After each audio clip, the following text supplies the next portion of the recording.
부터 출발하겠습니다.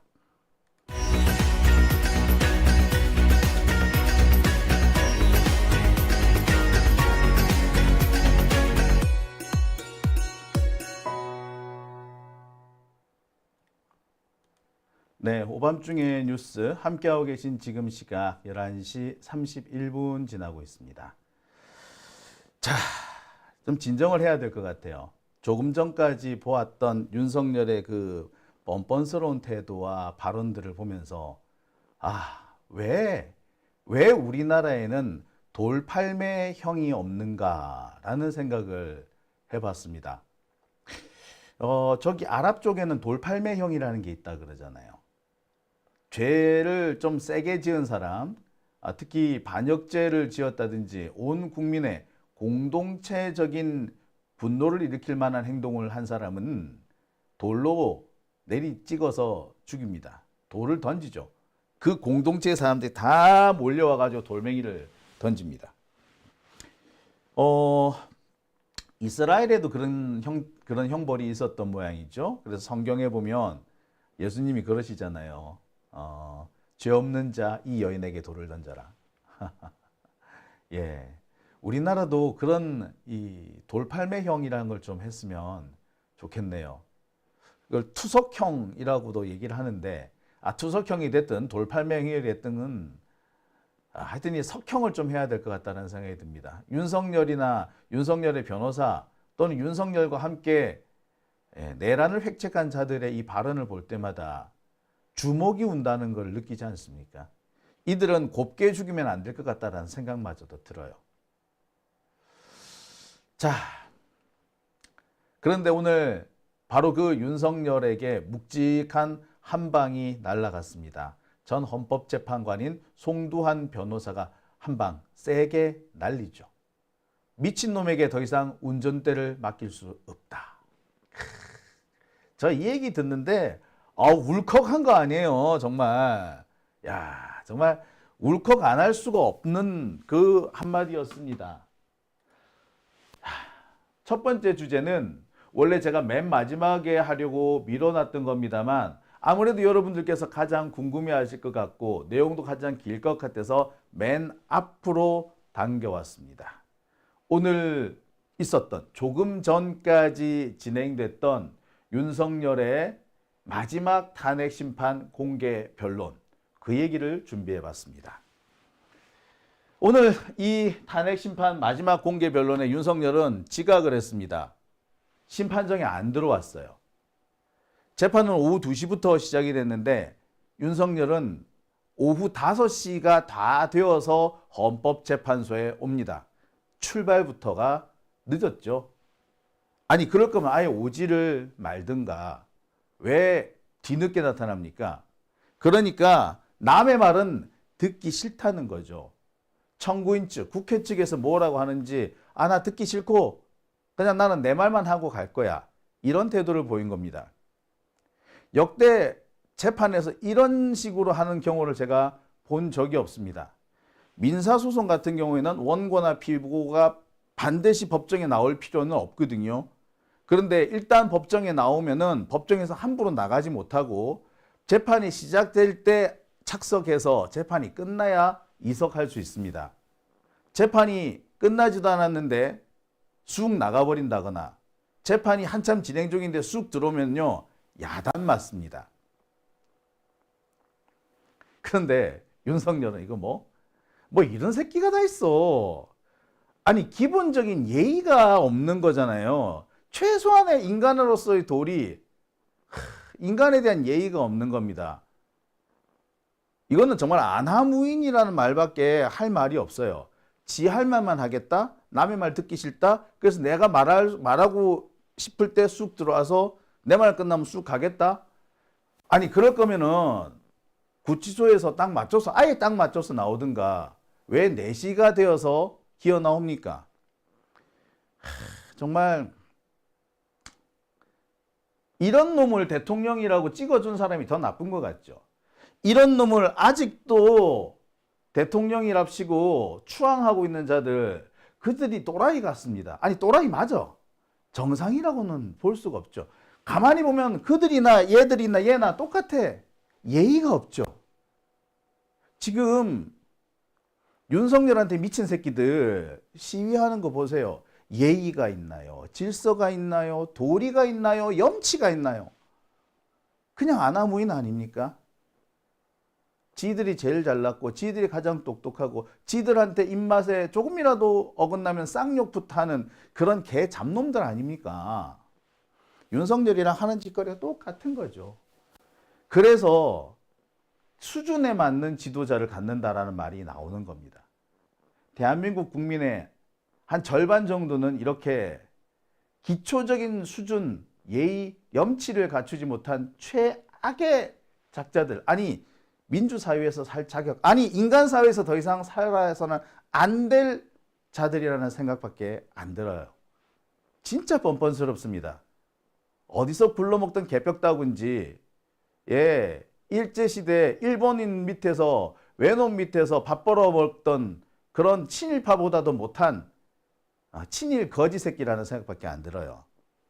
아유, 자, 뿐만 아닙니다. 윤석열 와가지고는 또 얼마나 헛소리를 합니까? 잇따른 탄핵 때문에 장관도 탄핵하고 검사도 탄핵하고 그 감사원장도 탄핵하고 그 탄핵하는 것 때문에 내가 계엄했다 라고 얘기를 합니다. 뭐 이런 개소리가 다 있어. 그러면서 방탄 탄핵이니 선동 탄핵이니 이적 탄핵이니 뭐 이런 얘기까지 합니다. 야, 정말 방탄은 지가 했잖아. 김건희 방탄 아니었어요? 선동 탄핵? 선동은 지하고 한동훈이가 제일 많이 했지. 예? 보세요. 이재명 대표 목에 칼이 찔렸을 때 이 이슈를 갑자기 이상하게 뒤집어 가지고 헬기 이송 어쩌고 저쩌고 시비 건 놈들이 누굽니까? 그거 선동 아닙니까? 그 인간이 할 도리인가요? 생명이 오락가락하는 사람한테 그래서 소방 헬기 태웠다고 그 문제를 정말 요새 보세요. 중증 외상센터 가는 드라마 인기였죠. 그 중증 외상센터에 하루가 멀다 하고 헬기가 들어오잖아요. 헬기가 그 환자들을 죽일 수도 있고 살릴 수도 있는 그런 걸로 쓰이지 않습니까? 그 왜 헬기 동원한 게 뭐 잘못됐나요? 그게 선동입니다. 목숨이 오락가락하는 사람 응급 헬기 좀 탔는데 그걸 가지고 이상하게 베베 꼬는 자들, 그게 선동 아닙니까? 그런데 칼을 들고 설치라고 법원을 때려 부시라고 부추기고 그걸 저항권이라고 추앙하는 거, 그거야말로 선동 아닌가요? 윤석열 지가 한 거잖아. 근데 왜 남이 했다고 개지랄이야. 참. 자, 뿐만 아닙니다. 지가 복귀하면 개헌하고 정치개혁을 하겠대. 더 나가서 뭐라고? 복귀하게 되면 총리한테 권한을 넘기고 지는 대외 정책만 하겠대. 한해 지랄하고 있네, 개새끼 진짜. 아니, 전 세계가 알고 있습니다. 윤석열 보고 뭐라 그런다고? 지 마누라 때문에 계엄했다라고 하잖아요. 그러면 이거는 마누라 계엄이야? 김건희 계엄이야? 아이고 미친 새끼. 자, 복귀하면 정치 개혁을 하겠다고? 니 마누라나 개개 씨발 진짜. 아우. 총리한테 권한을 넘기고 지는 대외 정책만 하겠다고? 야, 이게 더 끔찍하죠. 자, 윤석열하고 트럼프하고 협상을 한다고 생각해 보세요. 어떻게 될 것 같아요? 네. 대한민국 다 갖다 바치는 거지. 탈탈 털어서 갖다 바치겠지. 그게 더 끔찍하지 않습니까? 예. 윤석열이는 이거를 지가 대통령직에 복귀해야 될 이유라고 설명을 합니다. 돌아도 이쯤 돌면은 이건 정말 약도 없죠. 약이 없다 라는 생각밖에 안 듭니다. 네, 정말 약이 없는 놈입니다. 그런데 이 약도 없는 이런 짓을 윤석열의 변호사들도 똑같이 해요. 자, 하나씩 좀 짚어보겠습니다. 여러분 좀 화가 나시더라도요. 조금 참아 주십시오. 이거 영상으로 만들는 저는 얼마나 또 열받았겠습니까? 자, 보시죠. 첫 번째, 야당의 정책 발목 잡기입니다. 대통령은 연금, 노동, 교육, 의료의 4대 개혁을 추진하였습니다.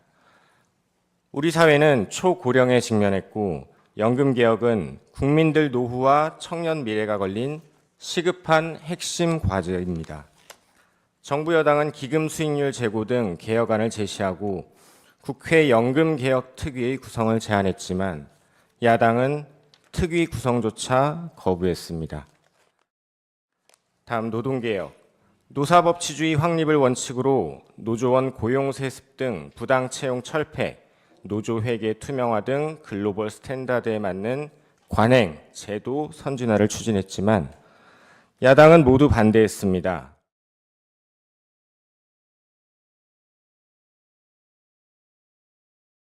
의료개혁. 필수 의료 및 지역 의료 강화의 필요성을 호소하였음에도 야당은 대안 제시도 없이 여야 의정 협의체에 불참하는 등 갈등 양상을 방관하였습니다.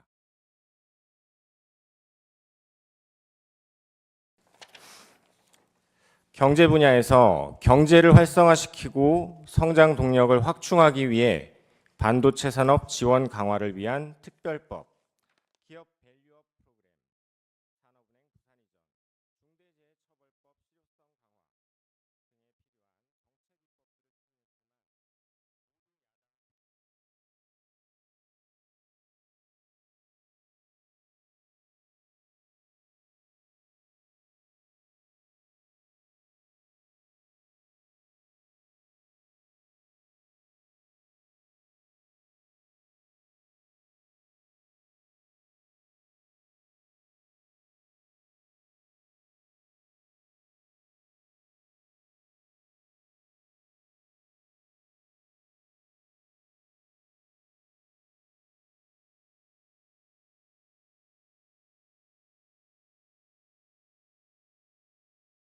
네, 마이크를 안 켰네요. 네, 제가 좀 너무 화가 나가지고 마이크를 안 켰습니다. 마이크, 네. 네, 정말 열받아가지고 마이크를 안 켰네요. 제가 다시 한번 하겠습니다. 네, 또 그러신다라고 나오네요. 예. 자, 다시 한번 정리 드릴게요. 지금 아까 들으신 이 내용은요, 완전히 거짓말입니다. 윤석열의 이 변호사들이 한 얘기는요, 100% 거짓말이에요. 아까도 얘기를 했죠. 그 야당에서 반대를 해가지고 아예 만들어지지도 않았다. 거짓말입니다. 왜? 민주당에서 만들었어. 민주당에서 만든 거를 윤석열이가 거절해버렸어요. 그래서 21대 국회에서 마무리될 수 있었던 것을 22대로 넘겨야 했습니다. 완전 개소리예요. 저런 개소리를 아무렇지도 않게 떠버린다는 게 저는 제일 황당무계합니다. 어떻게 저런 네.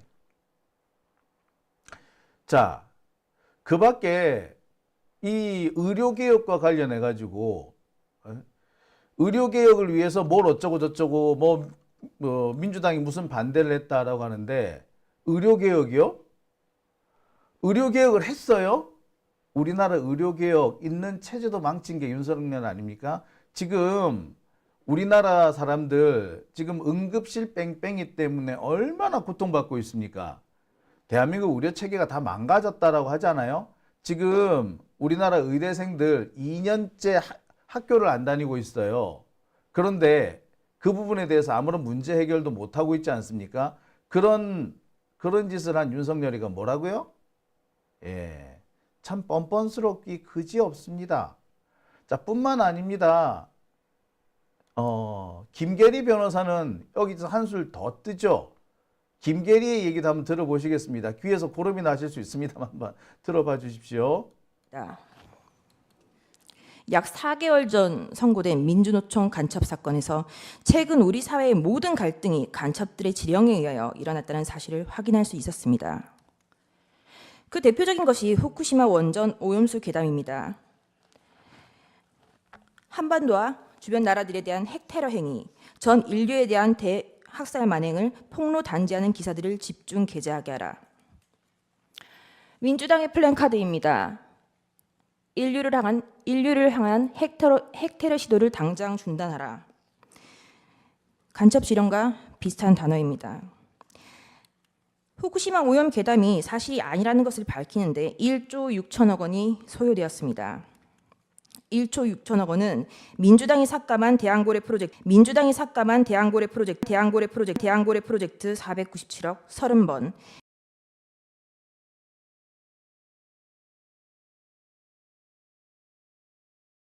민주당이 삭감한 민생범죄 수사 특활비 특경비 587억 27년치, 민주당이 삭감한 아이들보험 지원 사업 384억 40년치, 민주당이 삭감한 전공의 지원 예산 931억 17년치입니다. 민주당이 삭감한 민생범죄 수사 특활비 특경비 587억 27년치,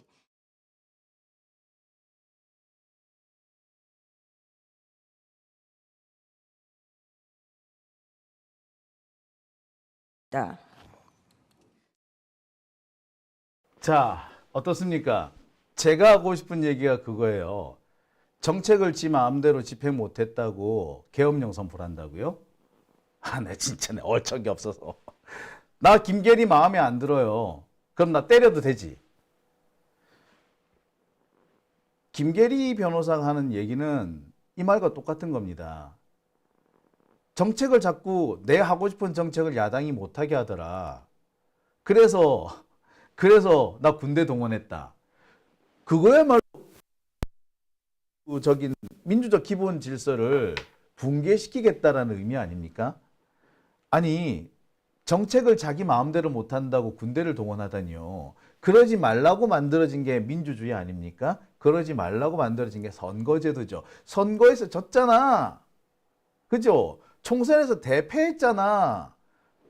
그래 놓고서는 그거 지 마음대로 못한다고 군대를 갖고 온다고? 예, 이게 바로 민주사회의 기본 원칙을 어긴 거예요. 사실 윤석열이 내란을 획책했다라는 거 여기서 사실 자백하는 겁니다. 뭐 계몽령 어쩌고 하는데 저는 저런 사람은 변호사 자격증을 빼앗아야 한다고 생각합니다. 저건 변호사 자격증을 빼앗아야 돼요. 어떻게 정책을 지 마음대로 못하게 해서 그래서 군대를 동원했다는 말이 나옵니까? 그게 변호사 입에서 나올 말이에요? 정말 아니 이제 참 그러니까 보니까 윤석열도 그렇고 그 윤석열이 변호사라는 새끼도 그렇고 돌아도 단단히 돌은 거죠.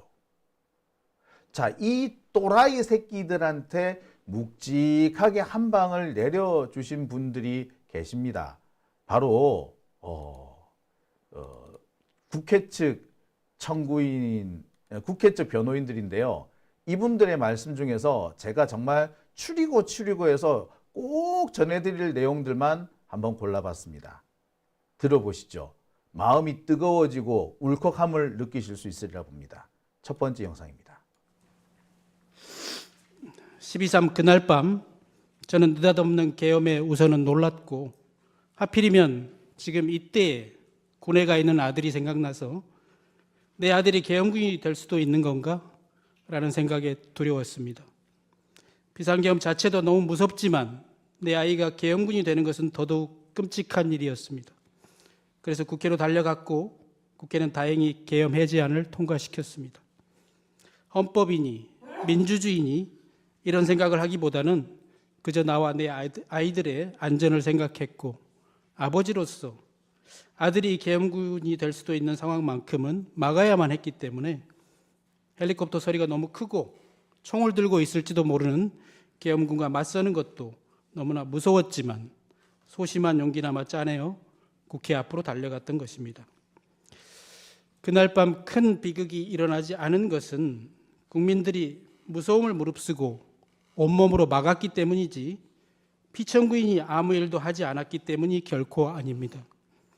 만약 그를 막지 못했다면 우리 아이는 지금쯤 계엄군이 되어 있을지도 모르고 포고령이 무서워서, 처단받을까 봐 무서워서 친구들과 카톡도 마음대로 하지 못하고 있을지도 모릅니다. 청구인 대리인에게 앞서서 저 또한 국민의 한 사람으로서 아들을 계엄군으로 만들려고 했던 피청구인에게 말할 수 없는 분노와 배신감을 느낍니다. 그리고 두려움을 느낍니다. 저는 아직 대통령의 신분인 피청구인의 앞에서 이렇게 말하고 있는 지금도 솔직히 떨리고 무섭습니다. 주권자를 배신한 피청구인을 심판하는 공개된 이 법정에서조차도 그가 두려운 것은 그가 아직 이 나라의 대통령이기 때문입니다. 존경하는 재판관님, 그날 국회가 해지안을 결의하고 다소 안도하는 심정으로 집에 가는 길에 여의도 공원에 낡은 비행기 한 대를 보았습니다. 8.15 해방 이후에도 김구 주석과 임시정부 요인들은 고국에 돌아오지 못하고 있다가 그의 겨울이 되어서야 일반인의 자격으로 이 비행기를 타고 당시 여의도 공항인 이곳에 내렸다고 합니다. 누군가는 부수고 무너뜨리고 팔아먹고, 반대로 누군가는 지키고 세우고 뺏기고 또 빼앗겨도 끝까지 되찾고자 하는 것, 그것이 과연 무엇일까요? 그것은 바로 피청구인이 말한 자유민주주의 시민으로서의 자격증, 바로 주권이라고 생각합니다. 나는 지금 부수고 무너뜨리고 빼앗는 자리에 서 있을 것인가, 아니면 지키고 세우고 되찾는 자리에 서 있을 것인가를 생각하면서 변론을 마치겠습니다. 감사합니다.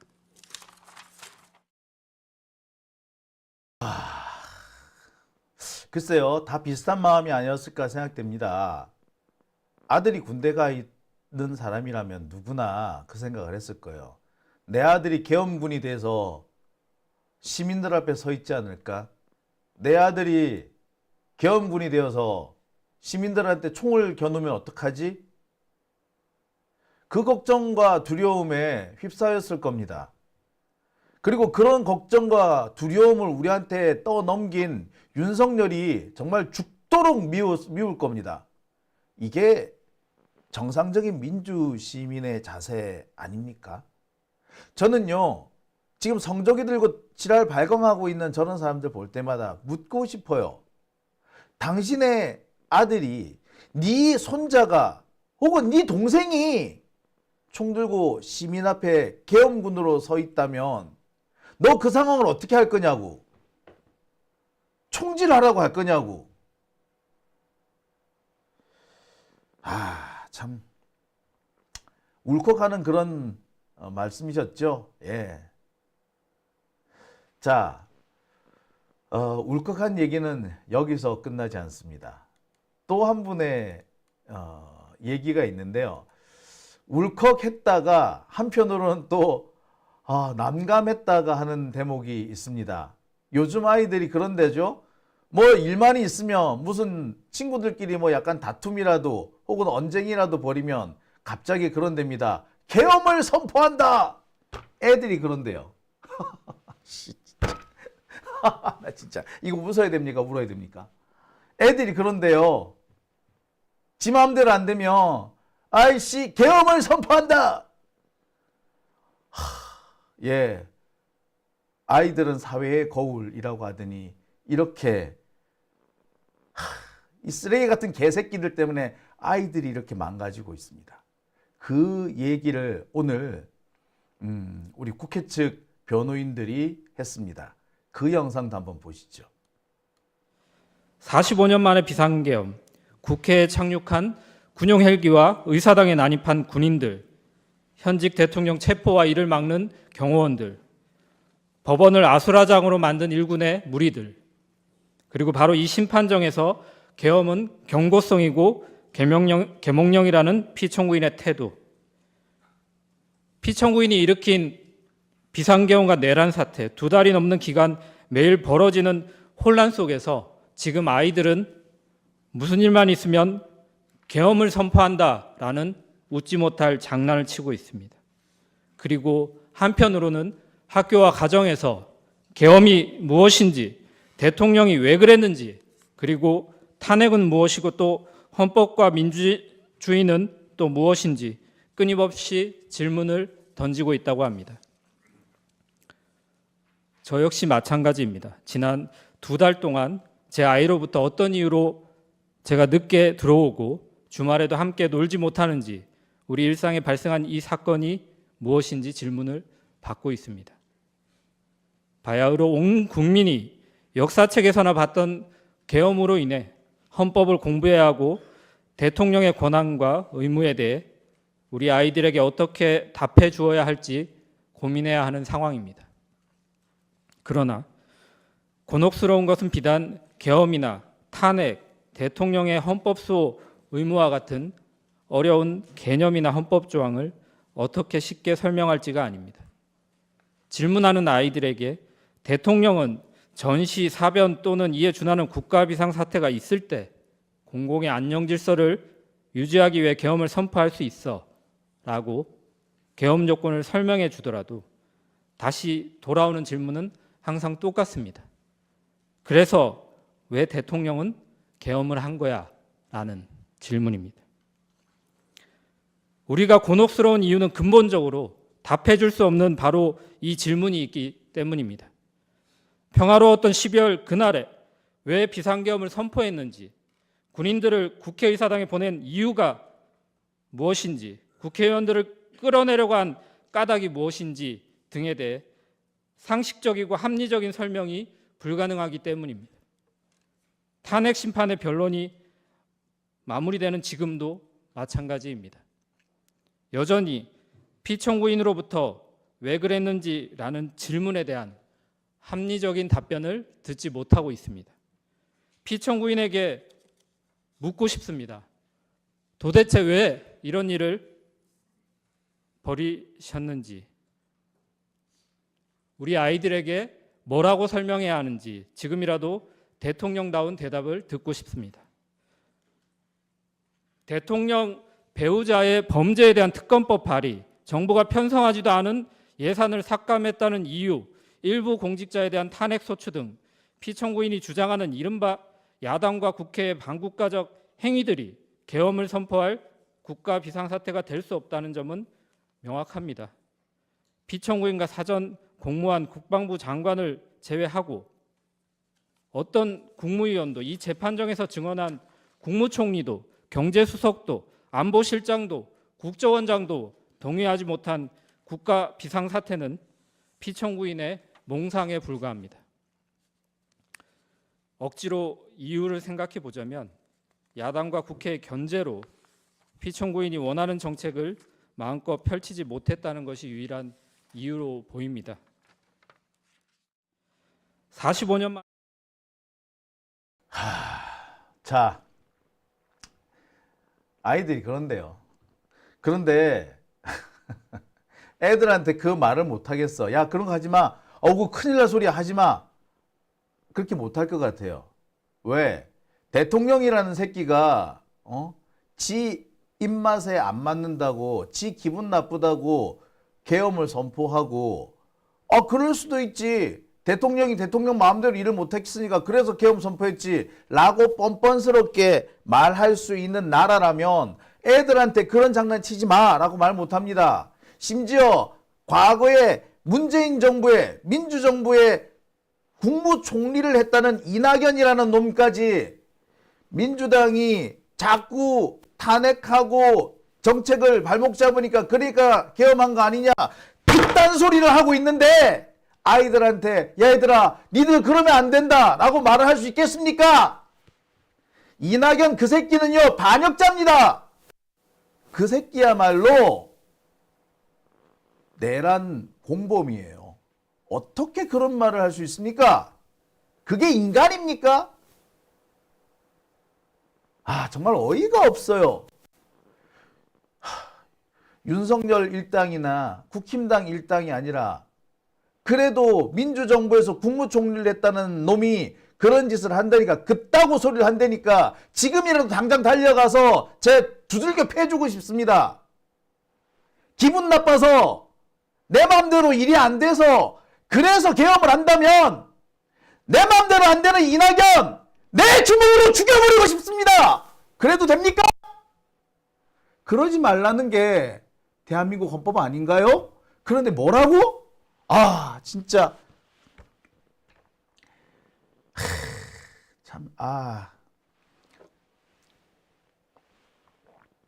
참, 참혹합니다. 참혹해.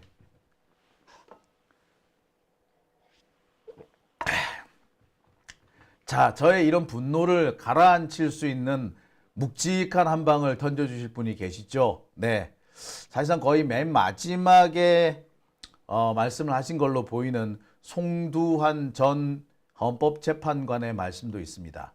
들으면서 제가 묵직한 한 방을 느낄 수 있었습니다. 한번 보시죠.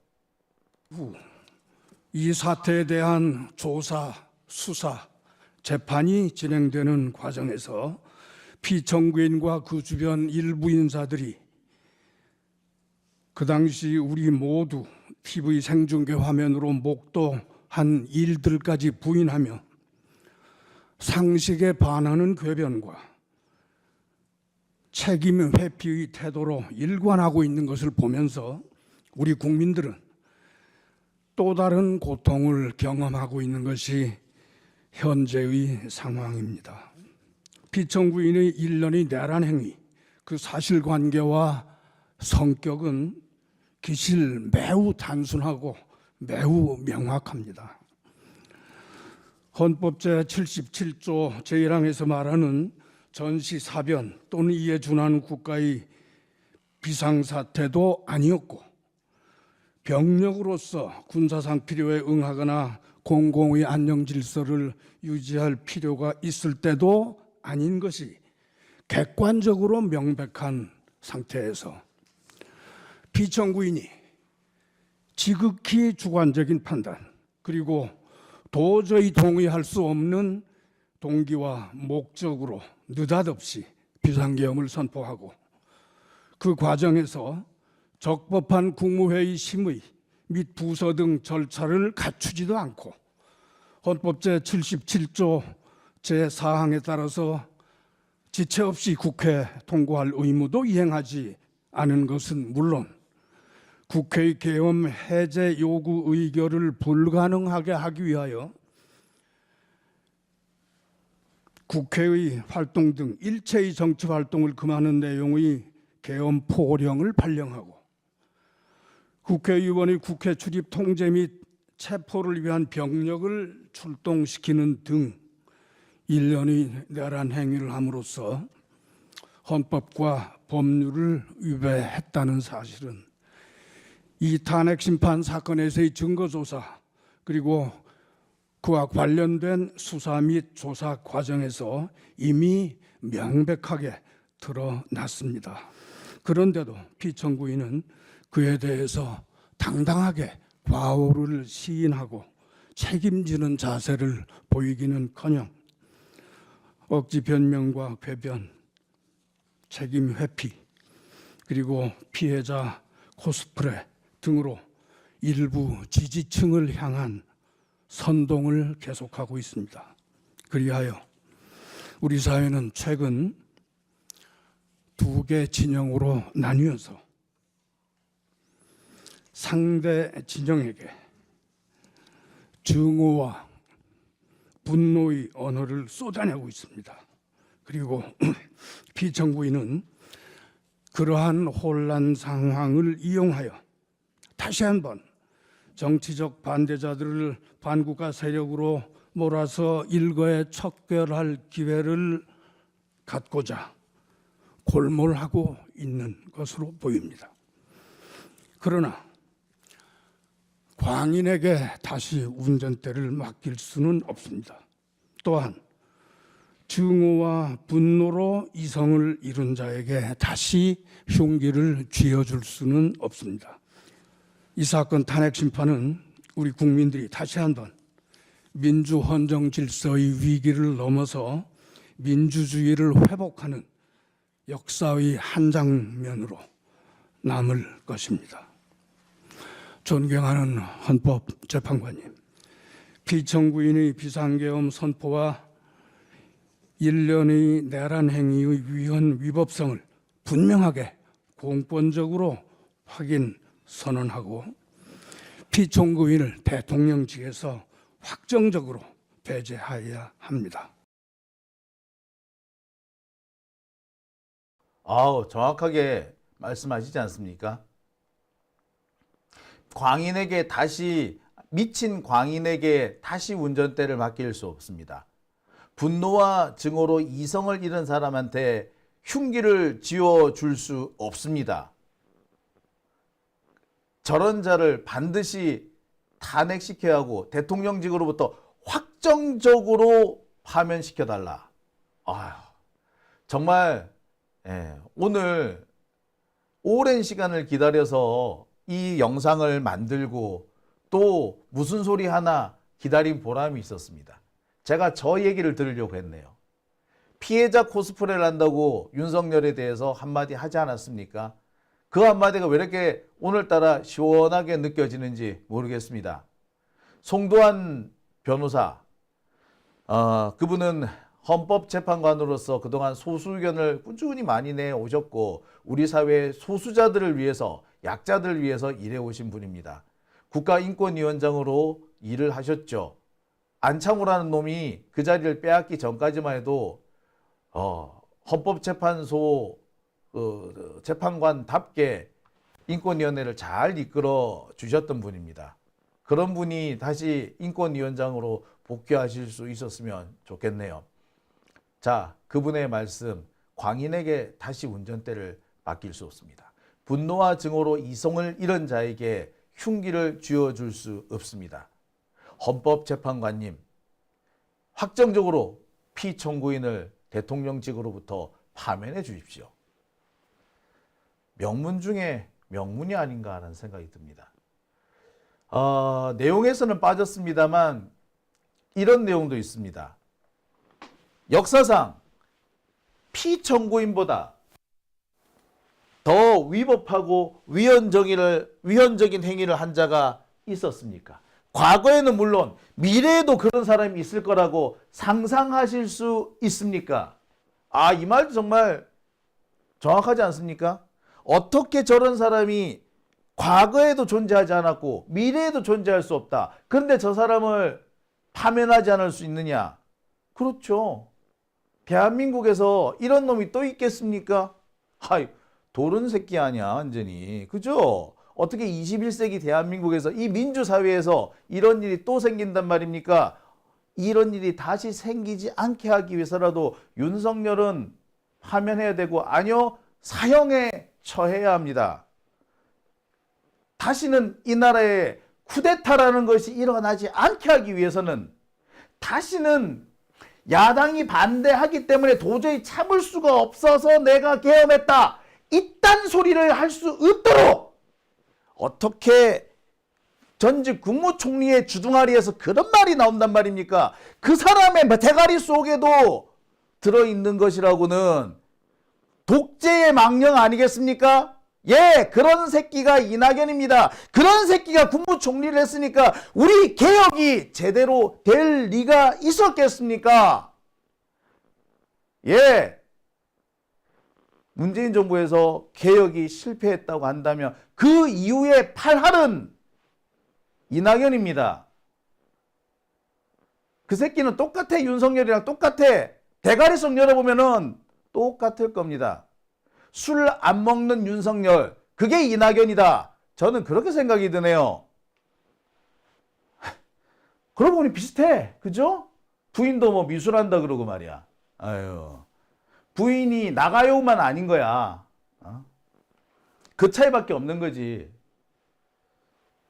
자, 그런 얘기도 합니다. 국민의 신뢰를 최악의 방법으로 배신한 반역자라는 표현도 씁니다. 그래도 이 나라 법조인 중에 이렇게 말씀하실 수 있는 분이 있다는 게 정말로 다행이라는 생각이 듭니다. 네, 오밤중의 뉴스 함께하고 계신 지금 시각 12시 11분 지나고 있습니다.